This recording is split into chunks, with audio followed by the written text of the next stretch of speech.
여러분 안녕하십니까? 한 주간의 교계 뉴스와 함께하는 C채널 리포트 플러스입니다. 먼저 첫 번째 소식부터 전해드립니다. 대한예수교장로회 합동총회 세계선교회가 미래 선교 전략을 모색하기 위한 2018 세계선교대회를 개최했습니다.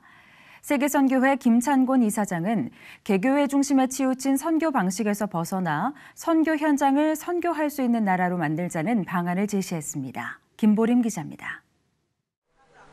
전 세계 98개국, 2,525명의 선교사를 파송한 예장합동총회 세계선교회가 GMS 2018 선교대회를 개최하고 새 시대에 맞는 새로운 전략적 선교 방안 모색에 나섰습니다. GMS 김찬곤 이사장은 현재 한국교회 선교는 개교회 중심에 치우쳐 있다는 것을 지적하며 교파를 초월한 협력된 선교 방안을 기반으로 선교지에서 다시 선교사를 파송할 수 있도록 선교 현장을 만들어야 한다는 전략을 제시했습니다. 개교단 중심의 선교가 되기가 쉽습니다.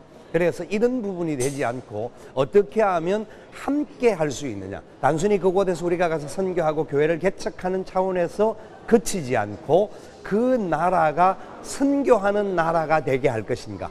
미션 플랜팅으로 가는 데 있어서 중요한 계기 전환이 이 선교대회에 있는 중요한 초점 중에 또 하나입니다. 김 이사장은 또 500만 다문화 시대에 접어든 한국 사회에서 이주민을 위한 선교 방안 마련이 하루빨리 이행돼야 한다고 호소했습니다. 특별히 통일 시대를 기도로 준비하고 있는 한국 교회에게 북한 주민들을 대상으로 하는 선교 전략을 앞장서 실천해야 한다고 주문했습니다. 한편 지 브릿지를 주제로 열린 2018 세계선교대회에 참석한 1000여 명의 사역자들은 3박 4일간의 일정을 통해 회복과 재충전의 시간을 가지며 땅끝까지 복음을 전파하는 축복의 연결 통로가 되겠다고 다짐했습니다. C채널 뉴스 김보림입니다. 올해는 한국 구세군이 사역을 시작한 지 110주년을 맞이하는 해입니다. 구세군 최고 지도자 안드레 콕스 대장은 북한을 도울 모든 준비를 갖췄다고 말했습니다. 김효정 기자입니다. 한국을 찾은 국제구세군 안드레 콕스 대장은 최근 한반도의 긴장이 완화되고 평화 분위기가 조성된 것에 큰 희망을 느낀다며 북한을 돕기 위해 전 세계 모든 구세군의 지원을 동원할 준비가 됐다고 말했습니다. 실제로 국제구세군이 2000년대 초반 북한의 요구르트 공장 기계를 설치할 때 북한을 2번 방문하기도 한 그는 전쟁 전에는 남한보다 북한에서 구세군이 더 많이 활동했었다며 모든 것이 즉각 변하지는 않겠지만 좋은 의도로 대화하다 보면 언젠가는 반드시 변화가 일어날 것이라고도 덧붙였습니다. But I know that if the opportunity ever came, the International Salvation Army would make Korea the center of the world. We would be ready to mobilize as much as we can, both here in Korea but worldwide, to support whatever we could do.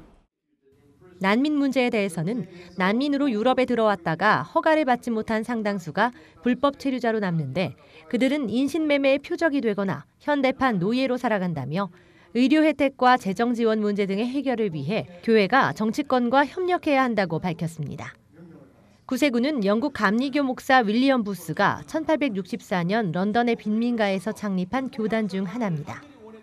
빨간 자선 냄비로 잘 알려진 한국 구세군은 1908년 영국 선교사 로버트 호가드 사관이 서울에 교회를 세우면서 시작됐으며 전국에 200여 개 교회와 200여 개 사회복지시설을 운영하고 있습니다.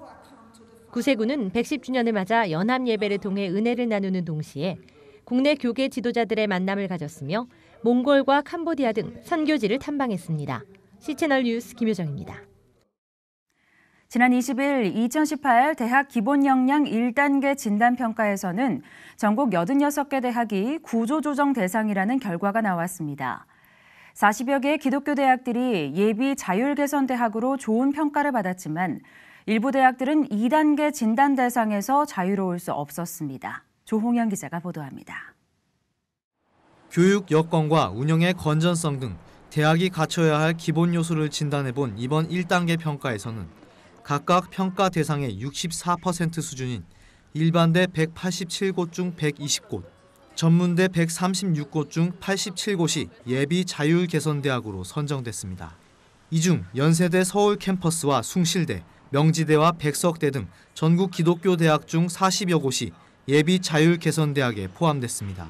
특히 지난 2015년 재정지원 제한대학으로 평가받았던 나사렛대학교는 이번 진단에 자율개선대학으로 재평가되면서 축제 분위기를 더했습니다. 자율개선대학으로 선정되면 정원 감축 없이 내년부터 대학이 자율적으로 사용할 수 있는 일반 재정을 지원받게 됩니다. 대한민국 고등교육의 미래가 불투명하고 대학 개혁의 필요성이 제기되고 있는 이 시점에서 다수 기독교 재단 대학이 좋은 결과를 받은 것은 다행스러운 일이라 평가되고 있습니다. 하지만 일반대와 전문대를 합한 기독교 대학 중 주로 지방에 위치한 17개 대학은 내달 진행될 2단계 진단 대상 대학에 포함돼 대학 운영 개선 등이 요구되고 있습니다.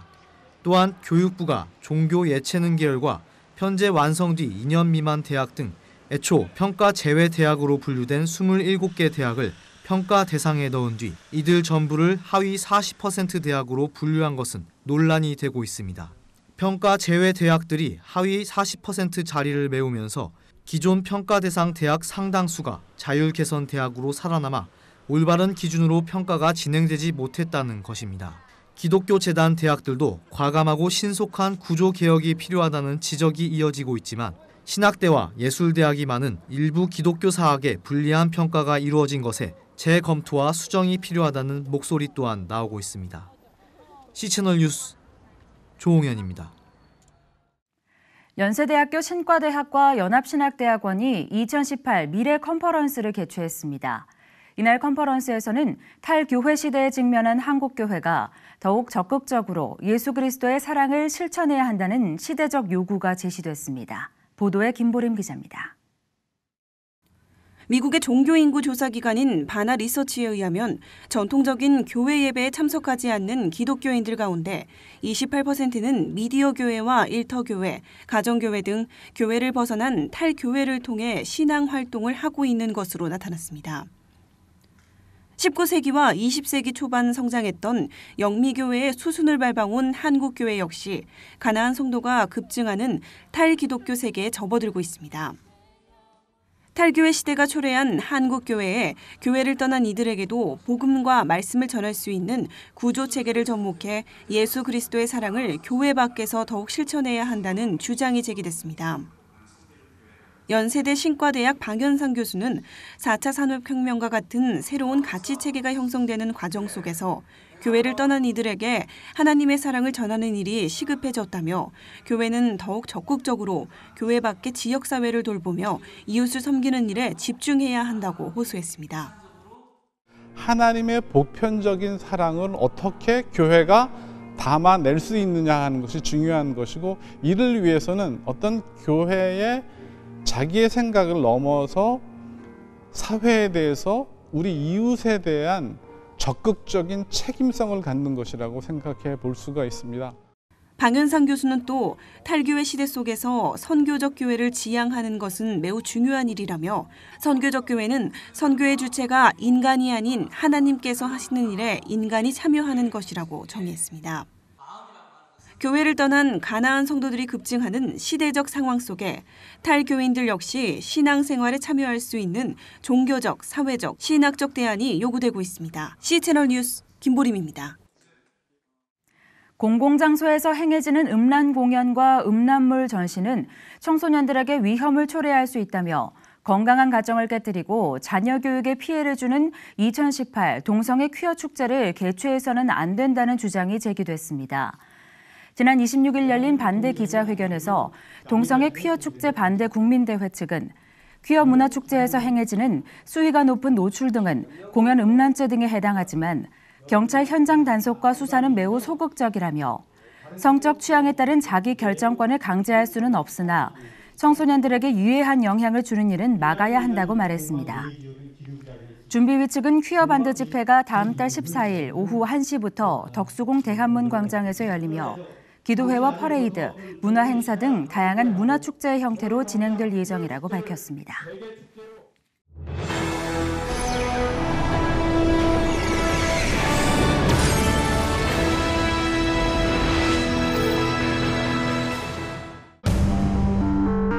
문화관광단지에서 용상 쪽으로 내리막길이 있어요. 어떤 할머니께서 연세가 많이 드신 할머니께서 자전거를 타고 내려오다가 쓰러지셨어요. 그래서 출혈이 머리 쪽에 출혈이 심해가지고 생명이 위독한 상태였는데 대부분의 통과하는 차량들이 그걸 간과하고 지나가 버렸어요. 근데 유독 이제 저분들 성서병원 간호사시더라고요. 그분께서 직접 내리셔가지고 그걸 구조하셨죠. 귀하께서는 경찰을 깊이 이해하고 적극 협조해 오셨으며 특히 응급 환자 인명 구조에 기여한 공이 크므로 이에 깊은 감사를 드립니다.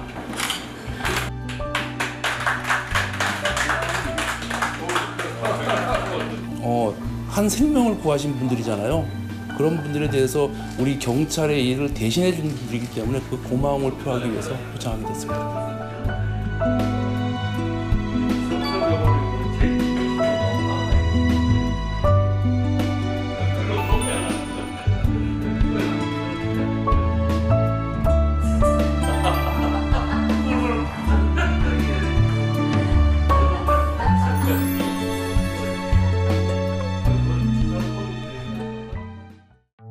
네, 안동 성서병원 조민희 간호사님 모셨습니다. 안녕하세요. 안녕하세요. 네, 반갑습니다. 참 인터뷰 부담스럽기도 하셨을 텐데 이렇게 응해주셔서 너무 감사드리고요. 먼저 간단하게 소개 좀 부탁드립니다. 안녕하세요. 저는 성서병원에서 근무하고 있는 조민희라고 합니다. 네, 감사합니다. 아니, 저희도 사실은 이렇게 CCM 가수분들, 기독교계에서 활동하는 많은 분들을 주로 이제 인터뷰하기도 하는데, 우리 간호사님도 좀 얼떨떨 하실 것 같아요. 내가 지금 여기서 무엇을 하고 있나라는 생각도 드실 것 같고. 근데 최근에 어떤 할머니께서 좀 위기에 처해 계셨는데, 그 할머니를 도와주신 일로 좀 기사가 나기도 하고, 그러면서 이제 조민희 간호사님에 대해서 많은 분들 알게 되셨는데요. 당시 상황을 좀 설명해 주실 수 있을까요? 그때 차를 타고 이렇게 가고 있었는데 네. 어떤 할머니 분께서 자전거를 타고 내려오시다가 네. 넘어져 계시더라고요. 네. 그걸 직접 목격을 하신 건가요? 네네. 네. 그래서 그냥 사실은 넘어지셨나 보다 하고 지나칠 수도 있는 상황이었을 텐데, 원래는 네. 그쪽으로 가려던 길이 아니었고 네. 차 신호 대기 중이었는데 네. 할머니께서 쓰러져 계시는데도 아무도 이렇게 보지 못한 건지 그냥 바빠서 지나가는 건지 아무튼 그런 상황이어서 우리라도 가봐야겠다 하고 가가지고 봤더니 역시나 사람이었고 네. 할머니께서 어깨를 많이 다치셔가지고 스스로 일어나시지 못하고 계시더라고요. 네. 그래서 저희가 응급 조치를 하고 네. 구조대를 불렀죠. 네, 119에 신고를 하고. 했죠. 네. 현재 그러면은 그 사건이 있은 후에, 사고가 있은 후에 조금 시간이 지났는데 현재 네. 할머니 상태는 좀 어떠신지도 궁금해요. 할머니께서는 다행히 어깨 수술만 하시고 네. 지금 크게 생명에 지장이 없다고 하시더라고요. 너무 다행이네요. 아무래도 직접 그 현장을 보시고 또 구조에 도움을 주셨기 때문에 더욱더 마음이 쓰이셨을 텐데 네. 이후에 좀 할머니를 만나 뵙고 하신 적도 있으세요? 할머니 만나 뵈러 한번 갔었는데 네. 또 치료하러 가시고 이래가지고 네. 못 뵀었거든요. 사위 분께서 네. 저한테 오셔가지고 감사하다고 인사 먼저 해주셨거든요. 당시 이렇게 도와주셔서 너무 감사하다, 사위분께 그런 인사를 그러셨군요. 사실은 인터뷰를 하실 때 조금 많이 부담스러운 마음이 있으시다라는 얘기를 여러 차례 전에 들었어요. 왜 어떤 부분이 좀 가장 부담스러우셨을까요? 아니 일단 다른 분들도 분명히 이렇게 하셨을 건데 너무 저만 이렇게 주목받는 것 같고 다른 분들 같이 했는데 네. 저만 이렇게 집중이 돼서 너무 부담스럽고 네. 아무 일도 아닌데 그렇게 돼서 너무 부담스러워요. 오히려 나는 내가 할 일을 그냥 했을 뿐인데 너무 내가 주목받는 것 같은 느낌이 조금 부끄럽기도 하시고 조금 부담도 되시고 하셨던 그런 마음이셨군요. 그래도 이렇게 계속 언론에서 좀 화제가 되고 이럴 때 조금 어떤 생각이 좀 드셨어요? 이렇게 쉽게 길을 가다가 어려운 일이 있어도 선뜻 도와주기 위해서 나서는 사람들이 조금 그만큼 줄어들었다라는 이야기이기도 할 텐데 그때 당시에도 조금 말씀하셨지만 그냥 못 보고 지나친 건지 그냥 그런 사람들이 많았다라고 말씀을 하셨어요. 네. 못 보고 지나치셨을 있을 것 같고 보더라도 아무래도 자기한테 또 해가 될까 봐 나중에 또 오해 살까 봐 선뜻 나서지 못하신 분들이 계셨을 거예요. 근데 저는 그건 생각 안 하고 그냥 그렇죠. 그게 사실은 도와주고 싶은 마음이 있어도 선뜻 좀 나서기가 조금 여러 가지 이유로 어려운 분들도 많이 있으셨을 것 같은데 성격상 좀 그렇다고 말씀을 하셨는데 평소 성격이 조금 이렇게 도와주는 일도 잘 나서서 하시고 하시는 편이세요? 네, 그런 일 생기면 그냥 뭐 내가 뭐 저한테 해를 입을 거라고 생각은 안 하고 그냥 보이는 그대로 그냥 도움이 필요한 곳에 도움을 주기 위한. 그러면 그런 성향이 또 간호사라는 직업을 꿈꾸게 했을 수도 있겠다라는 생각이 드는데 어떠세요? 언제 좀 간호사가 되겠다는 그런 마음을 갖게 되셨고? 어렸을 때부터 간호사라는 직업을 하고 싶었고 어머니께서도 간호사 하셔가지고 그러시구나. 예전에 간호사 하셔가지고 그래서 그걸 보고 자라가지고 그랬던 것 같아요. 처음에는 막 그냥 입사하고 많이 힘들었는데 일이 바쁘고 근무도 좀 힘들고 이래서 좀 많이 힘들었는데 그때마다 환자분께서 좀 건강 좋아지시고 할 때마다 고마웠다고 잘 있다가 간다고 이렇게 해주실 때마다 보람을 느끼고 그랬어요. 혹시 우리 간호사님 기독교인이신 걸로 제가 알고 있는데 혹시 그 기독교 신앙이 이번 이렇게 일에 이렇게 서슴없이 남을 도와주고 하는 성향을 갖게 되신 데 배경에 기독교 신앙이 어떤 영향을 주었을까요? 어렸을 때부터 교회를 다녔고 남을 도우면서 살아라 이런 많이 계속 듣고 자랐기 때문에 그랬던 것 같아요. 어떻게 보면 성경에 또 사마리아인의 비유에 대해서도 나오는데 그렇게 쓰러져 있는 사람을 도와주는 그런 역할을 하는데 또 신앙이 한 역할을 하지 않았을까라는 생각이 듭니다. 사실 안동성소병원이 기독교 병원인 것으로 제가 또 알고 있는데요. 병원 자랑을 조금 해주시면 어떨까요? 이제 입사 3년 차시라고 들었어요. 아무래도 기독교 재단이다 보니까 일하시는 분들도 기독교인이신 분들도 많고 그래서 또 환자를 돌볼 때 더 정성껏 돌보는 것 같고 또 이런 일 있으면서도 많이 다른 분들도 축하해 주시고 그래서 참 감사한 마음이었어요. 좋습니다. 앞으로 이제 3년차 어떻게 보면은 새내기 간호사이시니까 앞으로 또 이렇게 간호사로서 이제 사역하실 일이 더 많이 남아 있을 텐데 어떤 간호사가 좀 되고 싶은지 꿈이 있으시다면 좀 나눠주시면 어떨까요? 꿈이요? 아직 3년차밖에 안 돼서 좀 부족한 것도 많지만 이제 환자분들이 오셨을 때 좀 설명을 잘 하고 싶은데 설명을 잘하는 간호사가 되고 싶어요. 설명을 잘하는 간호사? 왜 그런? 그러니까 보호자나 환자분들은 이쪽에 대해서 모르시잖아요. 의료 쪽에 대해서 아무리 설명을 해도 뭐 의학 용어로 얘기하고 이렇게 얘기를 하면은 이해를 충분히 못 하시는 경우가 많아요. 할머니 분들이나 그러면 그 눈높이에 맞춰서 제가 더 많이 알아가지고 이렇게 설명을 하는 간호사가 되고 싶어요. 좋습니다. 또 간호사로서 멋진 모습 보여주시기를 저희도 함께 응원하도록 하겠습니다. 오늘 인터뷰 감사합니다. 감사합니다. 이어서 한 주간의 간추린 기독교 신간 소식 전해드립니다. 하나님과의 친밀한 관계를 형성할 수 있도록 돕는 라준성 목사의 친밀함, 그 행복한 경험입니다. 오랫동안 신앙생활을 했거나 특히 직분을 맡은 신앙인들이라면 때로 스스로 신앙이 좋다고 착각할 수도 있고 또 자신의 신앙을 신실한 척 포장할 때도 있는데요. 친밀함은 크게 4부에 걸쳐 하나님 앞에서 우리의 참모습을 들여다볼 수 있도록 돕고 있습니다. 하나님과 친밀한 이들의 이야기를 통해 친밀함의 열매가 무엇인지를 만나보시죠. 성경대로 세상을 사는 것이 너무 어렵다고 생각하는 이들에게 성경대로 살 수 있다고 말하는 하형록 회장의 신간입니다. 이전 저서에서 성경대로 사업을 할 수 있다는 메시지로 크리스천 기업인들에게 도전을 주었던 저자가 이번에는 잠언의 지혜를 바탕으로 세상을 이길 수 있는 31가지 방법에 대해 이야기하는데요. 3부에 걸쳐 성경대로 다르게 보기, 성경대로 다르게 생각하기, 성경대로 다르게 행동하기에 대해 나누고 있습니다. 많은 기독교인들이 흔히 오해하고 있는 죄와 율법, 그리고 복음의 상관관계에 대해 명쾌한 강의를 담은 김형익 목사의 율법과 복음입니다.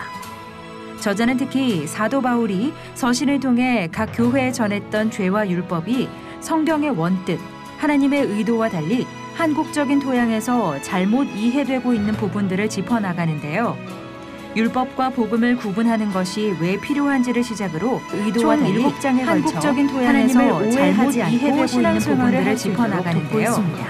율법과 복음을 구분하는 청년들이 교회에서 급속히 사라져가고 있는 현실에 안타까움을 느낀 대한예수교장로회 청년회 전국연합회에서 그 원인과 해결책을 함께 모색하기 위해 뭉쳤습니다. 각 교회마다 청년 이탈과 청년 빈곤 현상이 왜 가속화되고 있는지 고민하며 그 가운데서 발견된 공통분모를 제시하고 있는 책인데요. 이와 함께 여러 교회 청년들의 솔직한 생각과 목소리도 함께 담아냈습니다. 문체부 조사에 따르면 국민 10명 중 8명이 여름 휴가를 국내로 정했고 휴가 비용은 25만 원 선으로 생각하고 있다고 합니다. 휴가철을 앞두고 관광공사를 비롯한 지자체들이 다양한 여행 정보를 제공하고 있는데요. 쉼을 통한 재충전의 계획 지금부터 잘 세워보시면 좋겠습니다. 오늘 순서는 여기까지입니다. 시청해주신 여러분 고맙습니다.